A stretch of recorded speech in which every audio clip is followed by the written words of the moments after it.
magacaaga walaal ku bilaabaya in Hargeysa maxaad ka qaban jirtay Hargeysa waxaan ka qaban jiray sambusa aan sameyn jiray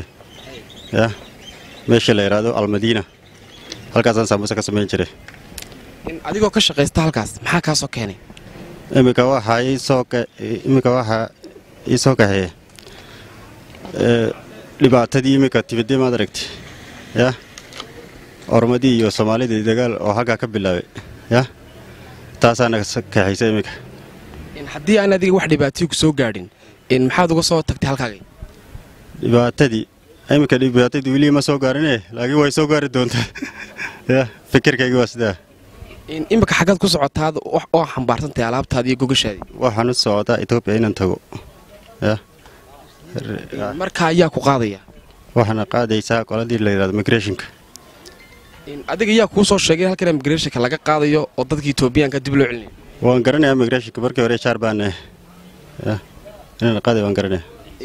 in waxaad ka warantaa imisa sanad Hargeysa joogtay ka shaqeysanaysay 8 sano jooga 8 sano in 8 sano aad joogtay tan oo kale ma ku soo martay maanta dib ugu noqonaysay dalkaaga ma weligii ma soo marin oo maanta igu horeysay in bal waxaad ka warbixisaa markii hore sifaad ku soo gashay in magaalada Hargeysa waxaan ka soo galay haga dhinaca wajaale ka soo galay